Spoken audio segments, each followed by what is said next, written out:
Hey, bud, why are you reaching for that gun? Yeah, you were. I walked up and I just watched you reach for it. I saw him in the mirror. All right. Were you wearing your badge in too? No. Did you have your badge? Not at the time, no. Yes, you did. Did you display it to anybody?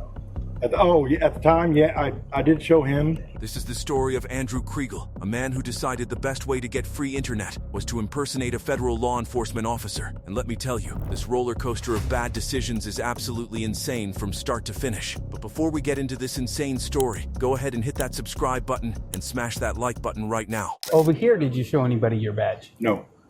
Okay, did you represent yourself as a DEA agent? No, or sir. any law enforcement official? No, sir. Okay. Our story begins with a deputy doing a routine check. Andrew is sitting in his van, and right away, things get interesting. How are you today? Oh, not too bad. I'm just checking my internet. So what's going on? Why are you sitting here? I'm checking my internet. I don't have anything.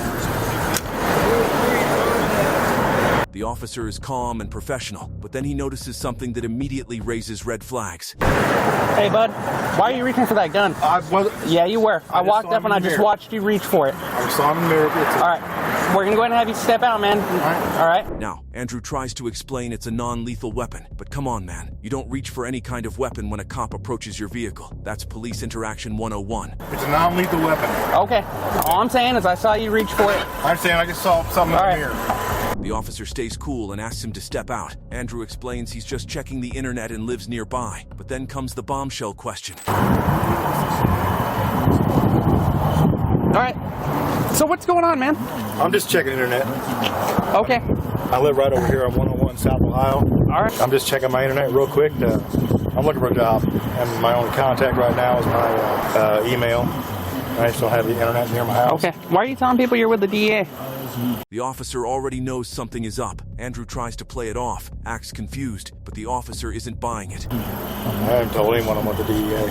Okay, man. Don't be doing that. You get yourself in trouble, all right? I forgot your name. Andy Kriegel. Kriegel. Yeah. Okay. Andrew mentions he's from the Indianapolis Fire Department, and the officer remembers him from before. He lets him go with a warning this time. But here's the thing. This isn't going to be the last time we see Andrew and his van. Fast forward a bit, and the police get a call, and this one is detailed. Andy, we're going to go ahead and get out of here, man. After we get out of here, you can grab that. Okay, yeah. All right? Yeah, Just don't be telling people you're working for law enforcement, man. Impersonating law enforcement's a serious offense. I know. All right. I'm from Indianapolis Fire Department. Yeah, I remember. I'm not dumb. I remember. We're going to go ahead and get out of here, man. All right, man. Thank you. Yeah. A business owner named Jennifer is on the line, and she is not happy. Let's hear what she has to say. So I'm just calling to talk to you about the... Sorry, 1 second. That's okay. So I'm just calling to talk to you about that van. Yeah. He advised that he was just sitting there to get Wi-Fi. He went into my work last week flashing a badge, and he had 2 big guns on him, and he was trying to tell me he was the DEA. This dude walks into someone's place of business, flashes a badge, claims he's DEA, and says he's been conducting surveillance for months. Jennifer describes 2 guns on the outside of his pants and a small gold badge that he flipped open real quick. And he was investigating something. Okay, and what gun did you see? He had 2 guns on the outsides of his pants. And what color were they? I don't know. One of them looked like a 9, and I don't know what the other one looked like. I didn't pay attention, and he just had this little gold badge, and he flipped it, and he said, I should have came in sooner, because he's been sitting out there like at least 2 months. What did he say he was going in there for? Why he came into my office? Yes. He said he came in to advise me to let me know that he was out there because he was investigating something and that they were really close, and he was from the DEA. But it gets better. Jennifer even told the mailman about it, and the mailman was like, Jennifer, don't be dumb. That doesn't sound right. Even the mailman knew something was fishy. Okay, well, we talked to him, and he said that he never said anything about being a DEA, so... Oh, my God. Okay. No, yeah, he did. Because I even told, the mailman, because even the mailman's like, what is up with this guy? And I was like, oh, it's okay. He said he's with the DEA. You know, they're really close to getting something. And he's like, Jennifer, don't be dumb. That doesn't sound right. Yeah. Jennifer's husband also told her it didn't sound right, but she was nervous because she works alone. Andrew told her he was investigating something, that they were really close, and that once they busted whoever they were after, people at the Crane Hotel would get a check. So I even told my husband, and he's like, yeah, that doesn't sound right. So that's when I was like, well, maybe I should have them check it out. So, yeah, he did come in my office, and I even told my doctor what he said. Okay. You know, so. Alrighty, well, we talked to him, and he said he was going to leave, so. Okay. Like, I'm with the DEA, and he kept saying that they're really close, and when he is done, when they finally bust whoever, the people at the Crane Motel are going to get a check, and, like, I don't know. Now it sounds stupid, but at the moment I was like, well, thank God there's a story, not this weirdo's not just sitting outside. You know, but. What kind of story is that? This guy's got quite the imagination. Jennifer mentions the badge was small and gold, and he flipped it up and shut it real fast. Classic fake badge move. And what color was the badge? It was gold, but it was small. It wasn't a big one. I mean, my family state police, and I knew, like, badges are pretty big. Yeah. And it's small. And was it in his wallet? Yeah. Well, he kind of, like, flipped it up. I couldn't really tell if it was his wallet or not, but he, like, flipped it up and then shut it, like, really fast. But wait, there's more. The officer heads to a laundromat, and guess what? Andrew pulled the same stunt there. Hello. Yes, ma'am. I'm coming to talk to you, actually. So there was a male subject that was in here a couple days ago. I think it was a couple days or a couple weeks ago. And he said he was a DEA agent. Can you tell me about that? Well, you want to talk to my boss? Did he do it to you too? To both of us, I'm married to him. Okay, perfect. Hello. Tom. Tom is down. So, what was your interaction with him that day? My interaction with him is that he was always coming in here. Okay. And he would always say, but he wouldn't show us the badge. He would just throw it at us. How many times did that happen? Well, for me, it did twice. Like 2 different days? Yeah. Okay. And then for my daughter, which works at the nighttime, he would keep her out because he would come in here. He was standing right there and tell her, you don't have to worry about nothing. The owner, Tom, has quite the story to tell, and this one is even more detailed than Jennifer's. How are you, sir? You in trouble again? No, we're both in trouble. Why? Well, he wants to talk about ATF man. Oh, So, tell me what your experience with him was. okay. Now, you do know that there's been a report and an incident and everything, right? Yes, sir, but we just had another dealing with him. Oh, really? Yes, sir. Right on. So. Good. Get him. Son Okay. of a gun. Okay. Tom explains that Andrew came into the laundromat while he was working on a machine. Andrew introduced himself, flashed a badge real quick, and claimed he was with the ATF. Wait, I thought he said DEA. To Jennifer, this guy can't even keep his fake agency straight. Well, when the first time that I came across him, I was working on a machine. Carmen was here, and he came up and he introduced with that he was with ATF. Just did a real quick flash Okay. of a badge, and anyway, he said that he needed to use our Wi-Fi, that he was doing surveillance. Andrew said he needed to use their Wi-Fi because he was doing surveillance. Tom, being a good citizen who supports law enforcement, said okay, that's fine. Andrew even mentioned he was a retired firefighter from Minnesota this time, but Tom found out later he's actually from Indiana. The lies just keep stacking up. And I said, okay, that's fine. You know, I support law enforcement, always have. My son's a first responder, he's with the fire department up in Colorado. And he said, okay, great. And he had mentioned to me that he was a retired firefighter. Okay. But he said out of Minnesota. And Okay. it turns out I think he's from Indiana. Okay. Here's where it gets really interesting. Andrew kept hanging around, and he was freaking out Carmen's daughter who worked the night shift. So Tom talked to Deputy Johnson, one of their regulars who happens to be an actual law enforcement officer. And anyway, he kept hanging around out in front, but he kept coming in the evening, and it was freaking out Carmen's daughter, who is the night shift. And so Deputy Johnson was in here. He's one of our regulars, and Okay. he says, you know, ATF don't talk. you know, this ain't adding up. He says, I work days. He goes, if you want, call me, and I'll come check him. Okay. And so Deputy Johnson immediately knew something was wrong, so they set up a plan to check him out. The plot thickens. Andrew disappeared for a bit, but then came back, and this time he brought friends, and not just any friends. the first time we tried, he was down in Lake Arthur on a couple calls, so he couldn't come up. And then later that day, I think, he came up, and the reason being, I had already left, but Carmen said he was back, and this time he came back, and he had a couple of crackhead kids with him. Okay. That they were actually sitting at one of the booths in front of the laundry there, and that's the first time he's ever brought anybody into the laundry, and which I thought was, oh hell, I'm messing up Carmen's stuff. So I thought, you know, that was really bizarre.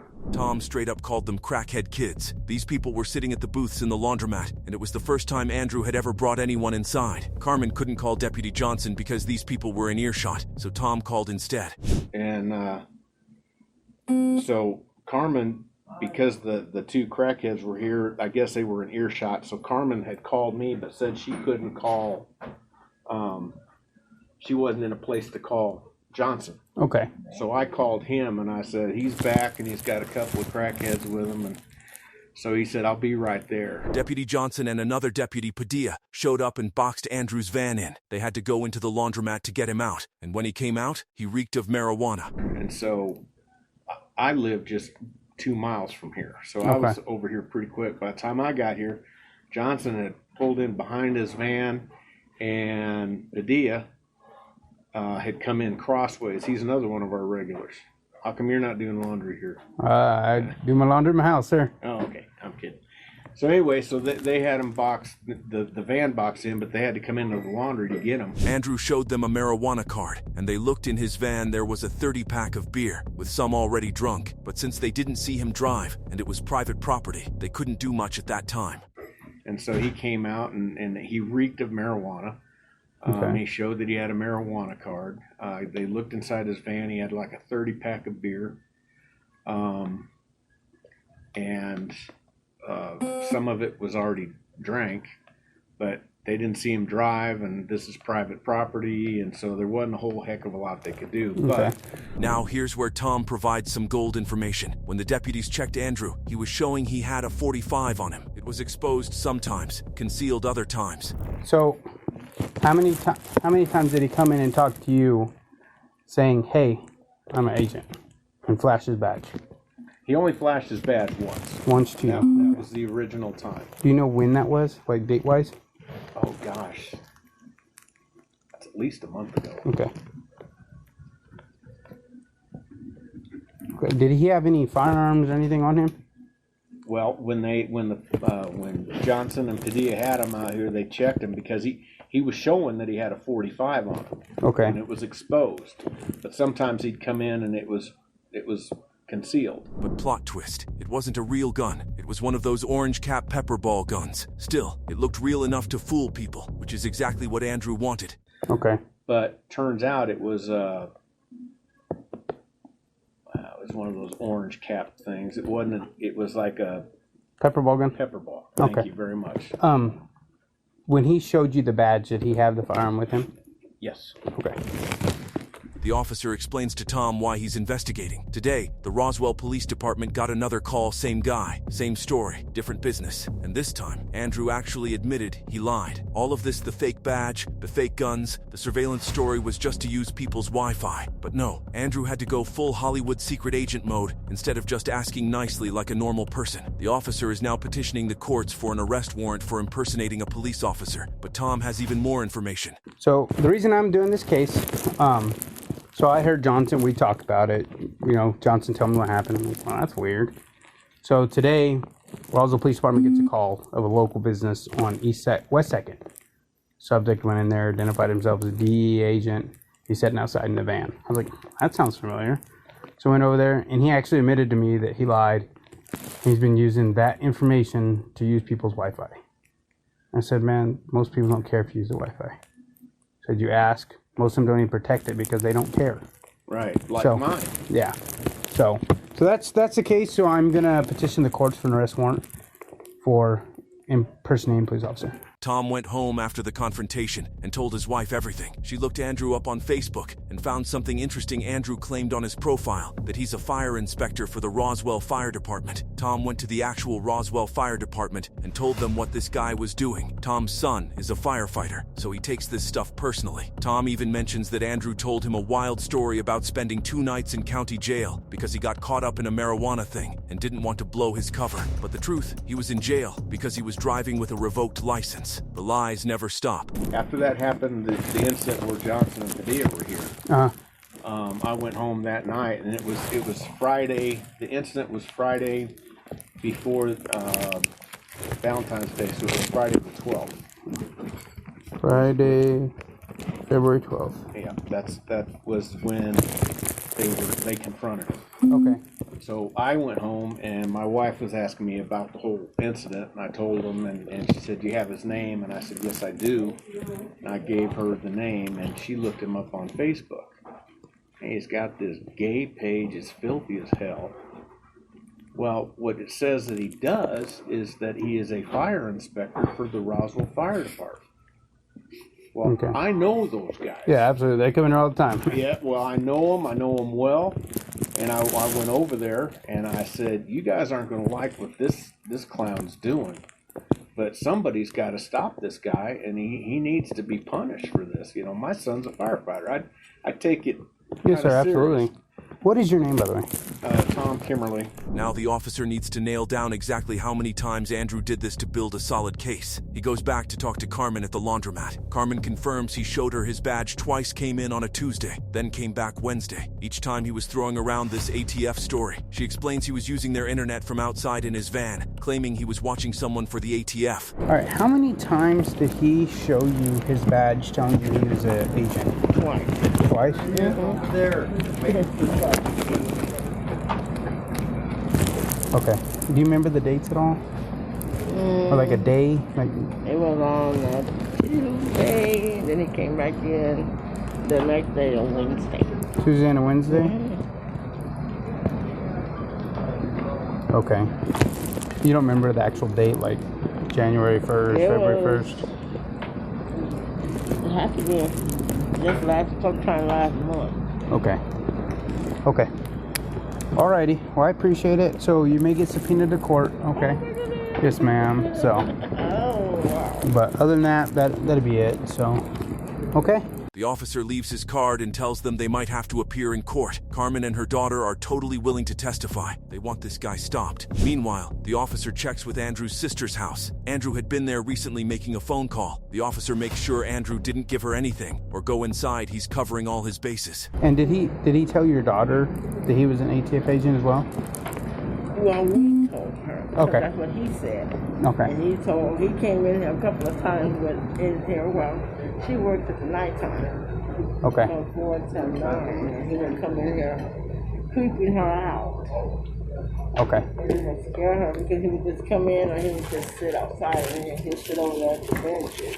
Okay. Then he'd come in and stand right there at the door and tell her, "You have nothing to worry about. You'll be safe here." Hey, how's it going? I'm fine. How are you guys? Good. Yeah. What I was kind of wondering is, what was your buddy over here coming over here telling you? Just a second ago, he was over here. Yeah. Andy? It was a phone call he was supposed to be getting from out at the what is it? Out there at school. Okay. Well, what I'm concerned about is he possibly has some things he's not supposed to have on him. Did he give you anything? I don't have anything. He didn't give you anything, no? Okay, did he go inside your house at all? No. Okay. All right, this is where things get real. The officers find Andrew again, and this time they're not letting him go with just a warning. Deputy Duran is there with Deputy Johnson, and they're conducting a full investigation. First things first, Miranda writes. Andrew says he understands and agrees to talk. Big mistake, buddy. Never talk without a lawyer, but we're glad he did for the sake of this story. How are you, sir? Not bad. Good. I'm Deputy Palm with the Sheriff's Office, okay? We're gonna wait for Deputy Johnson right here, but we're gonna be conducting an investigation, okay? Out with, Do you have any weapons on you? South Ohio. Okay. Go and turn around. Let me check you for weapons, okay? Okay, you're good. Yeah. Okay. How you doing? Not bad. How you doing? Remember me? Yeah, I remember you. Remember when I came to the laundromat over there? Yeah. I was just wondering if you remember. Okay. Let me read you something real quick, okay? Yeah.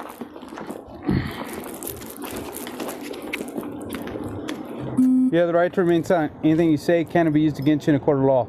You have the right to talk to a lawyer and have him present while you're being questioned. If you cannot afford to hire a lawyer, one will be appointed to represent you before any questions if you wish.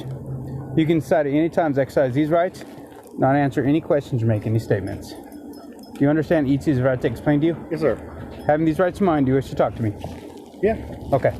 Andrew sticks to his story at first. He says he was just checking the internet, looking for a job, and his email is his only contact. He denies going into the business, denies telling anyone he was a DEA agent, but the officer isn't having it. He points out this is the same story as the laundromat. Andrew admits he has the pepperball gun, says it's on his bedroom dresser. He has his retirement badge from Indianapolis Fire Department. The officer asks if he was carrying them together, if he represented himself as a DEA agent. Andrew keeps saying no. All right. What is your name? Andrew Kriegel. Kriegel? Yes. Okay. Do you have an ID? It's in my wallet. No, that's fine. You're good. Okay. Okay. Okay, so tell us what happened over here. I was sitting over there. I'm checking the internet. Okay. I'm looking for a job. Okay. And that's the only way I can check my, see about how many feedback is my email. Okay. Did you talk to anybody? No, I talked to some guy I pulled up one time. Okay. Did you go inside the business at all? No, sir. You never went inside that business with the green roof? No. Okay. You didn't go in there and tell the lady that you were a DEA agent? No. Okay. So why is it that this is the same story as the laundromat? Same story exactly. Two different people. I don't think it's more than a coincidence, okay? I mean, I didn't tell anyone that I was a DEA agent or anything. Okay. Were you wearing a gun or something that looked like a firearm on you? I have a non-lethal weapon.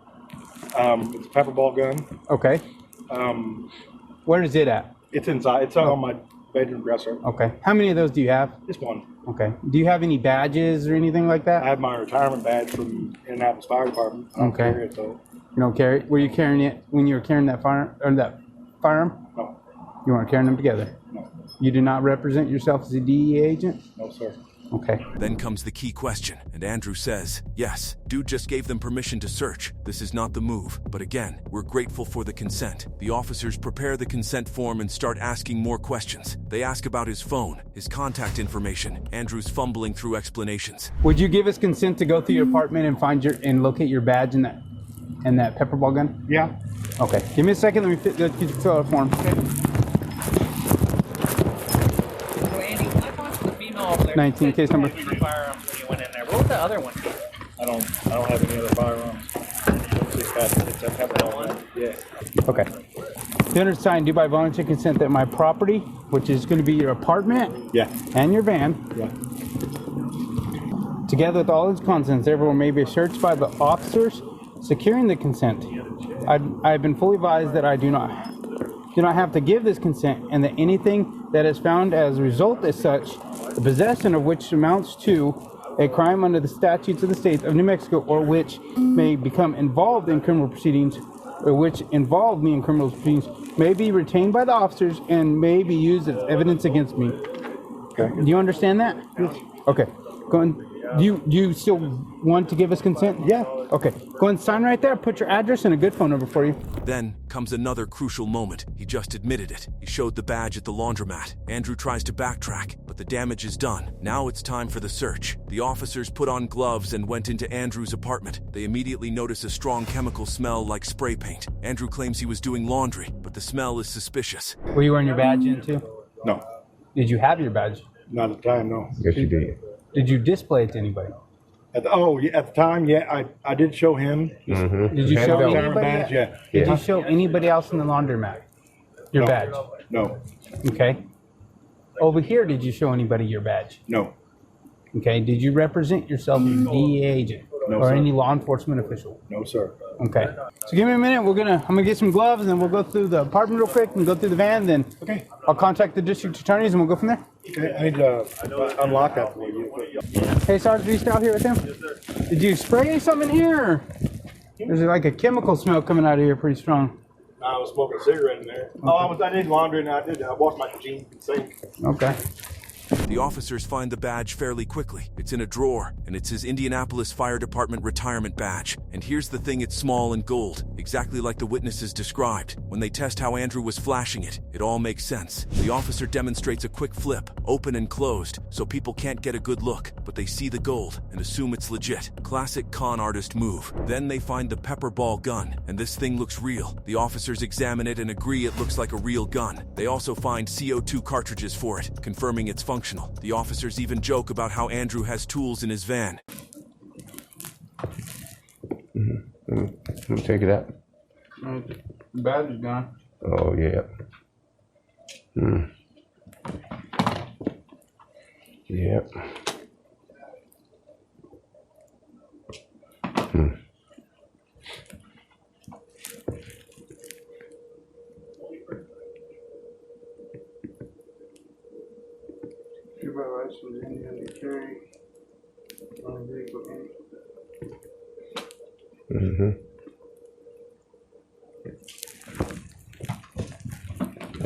The day you say he used a wallet in there, Yeah, he did. He had that in there.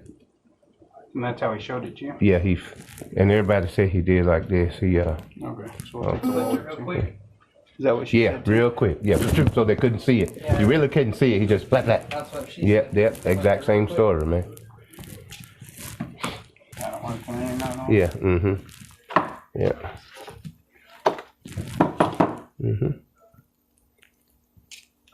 Yeah, but you can see there. See, that's a big old pepper ball. Look like a real gun to me. It looked like a real If I was gun. in the street, we'd have Oh, problems. that's what I told him. I said, you gonna mess around and walk up on somebody, and there it is. That's the bag for the pistol. Pepper ball. Yeah. Let me see if I can move this. So here's some CO2, look. Or is this CO2? That I know of. Not that I know of either. Yeah, it is CO2. Okay. A CO2 canister. Yeah. Yeah. And that lady told me, she said it was gold. The gun was? No, the badge. The badge. Oh, okay. Yeah. Now comes the moment of truth. The officer sits Andrew down for a real talk. Oh snap, audio and video. Andrew realizes he's caught. He admits he went inside, that the lady asked why he was using the internet. The officer isn't satisfied with the half-truth. He keeps pushing, but Andrew has no good answer. The officer lays it all out. This is the second time. Same story, same badge flash. Andrew's caught in a web of his own lies. The officer explains it's a crime to impersonate a police officer. Okay, so now is your chance to tell me what really happened, okay? There's cameras in that facility, okay, with audio recording. Okay. So tell me the truth. I walked in and told her she asked why I was using the internet. So I walked in and asked, I told her. Go ahead for 19. You're what? I told her that I was using the internet to look for a job. So, okay.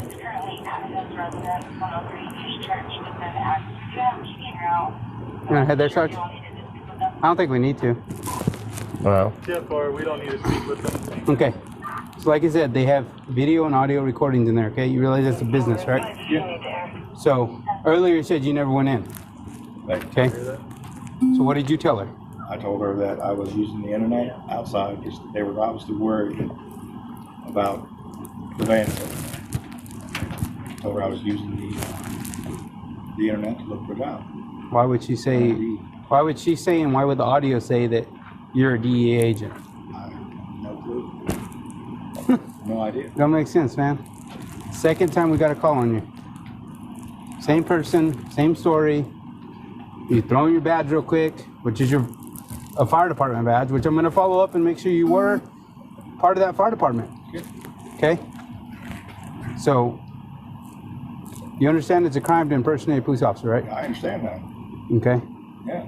So you could be facing jail time. I mean, I understand that. So honesty goes a lot further than lying. You understand that, right? Yeah. Okay. So tell me what you did. I know Rob. Why? Just to give a reason to use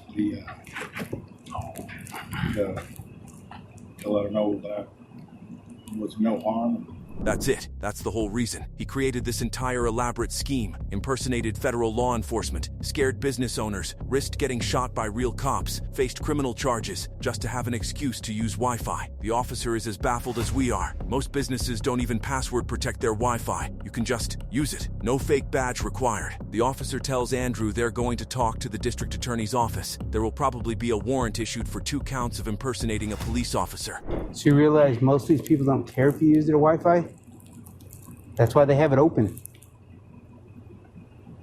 And at Okay. the laundromat? Okay. Okay. So we're going to talk to the district attorney's office, okay? There's probably going to be a warrant issued for your arrest for 2 counts of impersonating a police officer. Okay? So, just so you're aware, okay? Andrew asks if he can call his sister to handle his dogs. The officer lets him make the call using someone else's phone since Andrew's is disconnected. The officer initially says he's not taking Andrew to jail that day. He's going to get a warrant and come back in a couple days. But he gives Andrew a stern warning. This is so important. When you pretend to be law enforcement and reach for what looks like a real gun, actual officers have to treat it as a real threat. Andrew could have been killed. This isn't a game. Got time? Can I call my sister and have her figure out my dogs? Have her come pick Yeah, I'll let you do that. Make that phone call real quick, okay? And I'll get his phone for him? Yeah. Where is it? I have my phone is Okay. turned off. So You need to get it from the other lady, you mean? Yeah, I You gonna let him use your work phone? Yeah, I can do that. Yeah.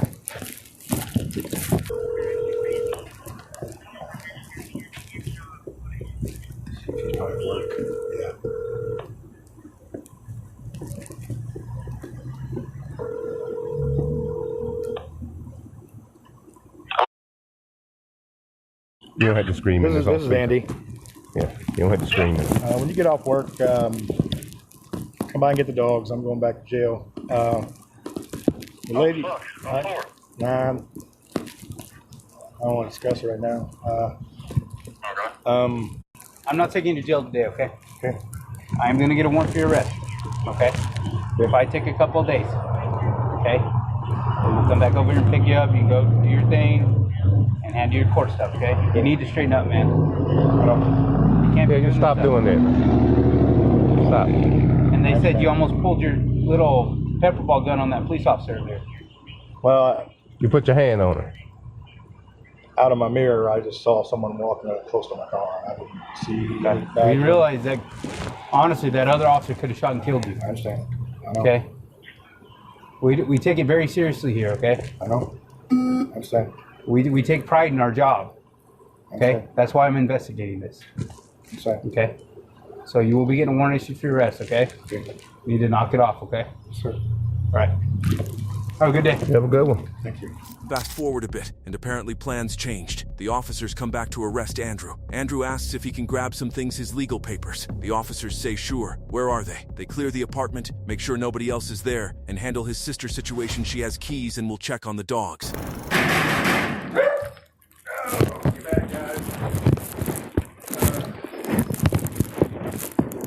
How we doing today? Good. Sheriff's office, keep coming out. Yes, sir. I'm going, don't let your dogs out. Oh. Come on back inside. Tie the bell back. They won't bite you. Back inside. Get back inside. Come on. Let's go. Let's go. Inside. Go, go, go. All right, Mr. Kriegel, right? Kriegel. Kriegel. Yes. Okay, there's one issue for your arrest. Go and turn around. Can I grab some things Go and turn to take around. with me? What would you like to take with you? All of my legal papers and Okay. Where might they be? right inside. Okay.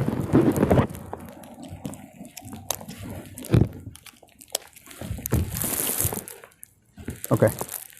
Let's go and head over this. Well, first of all, so is there anybody else in here? No, there's no one else. Okay, just stand right there by the. Do you have somebody else that can be here to secure your stuff, take care of your My sister's gonna check tomorrow. She just checked. So all this on the chair?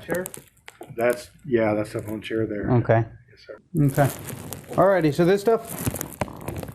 Yes. Okay. You got keys to your house? So we can lock it? Yeah, my sister has keys to my house. Okay. So she's So we gonna can check lock back. it? Yeah, we can lock it. She can check back. The keys are right there. Do you want to take them with you? No, we'll go ahead and leave them there. Okay. Was he going to walk out the door? Okay. The officers are professional throughout. They ask if Andrew has anything dangerous on him, if he needs help getting in the car. Andrew cooperates fully at this point. And just like that, Andrew Kriegel's days as a fake federal agent come to an end. You just stand right here for me real quick, okay? Okay.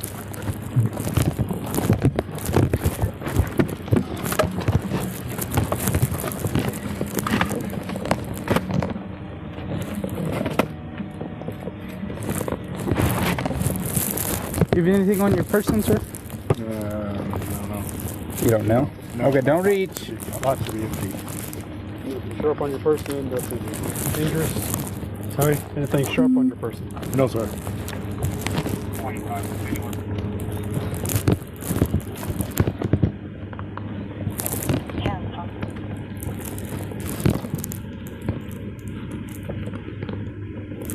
Okay. Go and have a seat, please. Okay. We'll take you down to the sheriff's office. All right. Need help? No, I got it. Okay. Watch your neck. Watch your leg. So there you have it, the bizarre, unbelievable story of the man who impersonated a DEA agent for Wi-Fi. If you enjoyed this wild story, make sure you smash that like button and hit subscribe for more crazy police encounters. Drop a comment below. What do you think Andrew's sentence should be? Was this the dumbest way to get Wi-Fi you've ever heard? Let us know.